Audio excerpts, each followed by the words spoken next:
कांग्रेस सांसद राहुल गांधी के सारे पैसों का हिसाब किताब रखने वाले और इन्वेस्ट करने वाले व्यक्ति ने राहुल गांधी को लेकर कुछ दावे किए हैं। राहुल कांग्रेस पार्टी से हैं और उनके पैसे इन्वेस्ट करने वाला जो व्यक्ति है वो बीजेपी सपोर्टर है। ऐसे में दोनों के बीच क्या बातें होती हैं, कैसा बॉन्ड है दोनों के बीच, ये उनके इन्वेस्टर ने खुद बताया है। मुथु कृष्णन नाम के व्यक्ति ने एक्स पर बताया कि राहुल गांधी उनके क्लाइंट हैं और वो राहुल के फंड्स का हिसाब किताब रखते हैं। मुथु कृष्णन ने लिखा, मैं कोई पर्सनल जानकारी शेयर नहीं करना चाहता, बस ये बताना चाहता हूँ कि कई बार लोगों की छवि और सच्चाई में बहुत ज्यादा फर्क होता है। ये पोस्ट किसी पॉलिटिकल पार्टी या नेता के समर्थन में नहीं है, सिर्फ एक अनुभव शेयर कर रहा हूँ। 2013 में जब यूपीए की सरकार थी, मेरे क्लाइंट जो राहुल गांधी के साथ काम करते थे, उन्होंने मेरा नाम राहुल गांधी को उनके म्यूचुअल फंड संभालने के लिए सुझाया था। तब से लेकर आज तक, जब विजय कांग्रेस के समर्थन से शपथ ले चुके हैं, राहुल गांधी मेरे क्लाइंट हैं। इस दौरान हमारी कई बार मेल और फोन पर बातचीत हुई।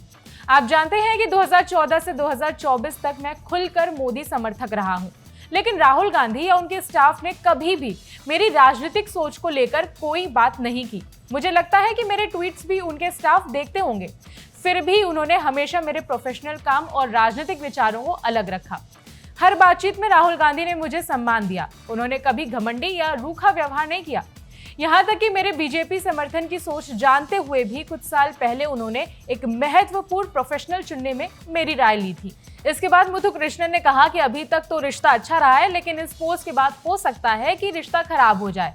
उन्होंने कहा कि अगर रिश्ता खराब हो भी जाता है तो उन्हें इस बात का कोई गम नहीं होगा, क्योंकि हर चीज का कभी ना कभी तो अंत होता ही है। मुथु कृष्णन ने लिखा कि हो सकता है कि इस पोस्ट के बाद हमारा प्रोफेशनल रिश्ता खत्म हो जाए। अगर ऐसा हुआ तो भी ठीक है, हर चीज का एक अंत होता है।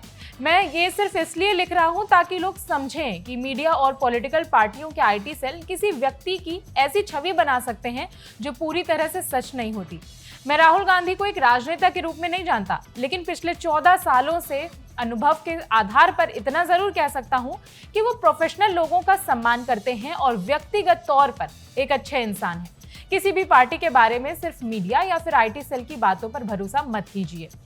इस लंबे चौड़े पोस्ट के बाद राहुल गांधी का जवाब भी सामने आया। राहुल गांधी ने थोड़ा सा मजाकिया स्टाइल में लिखा कि मुथु जी, आपकी राजनीतिक सोच आपकी अपनी है, लेकिन मेरे इन्वेस्टमेंट्स पर रिटर्न थोड़ा बढ़वा दीजिए। दोनों के इस कॉन्वर्सेशन को कांग्रेस के दूसरे नेताओं ने भी शेयर किया। मध्य प्रदेश में कांग्रेस प्रेसिडेंट जीतू पटवारी ने लिखा कि राहुल गांधी की आलोचना करना आसान है, लेकिन उनके जैसा बनना बहुत मुश्किल है। मोदी सपोर्टर का जो ये विचार है, सबको पढ़ना चाहिए। अब म्यूचुअल फंड की बात हो रही है तो इसके बारे में भी जान लेते हैं। साल 2024 में जनरल इलेक्शन में जमा किए गए एफिडेविट के मुताबिक राहुल गांधी के पास 20 करोड़ से ज्यादा की संपत्ति है। इनके इनकम का एक बड़ा सोर्स शेयर मार्केट और म्यूचुअल फंड्स हैं। दोनों को मिलाकर टोटल 8.25 करोड़ का इन्वेस्टमेंट है। राहुल ने 25 कंपनीज में शेयर खरीदे हैं। इसमें 4 करोड़ 33 लाख का इन्वेस्टमेंट है, जबकि राहुल गांधी ने 7 म्यूचुअल फंड्स में 3 करोड़ 81 लाख रुपए इन्वेस्ट किए हैं।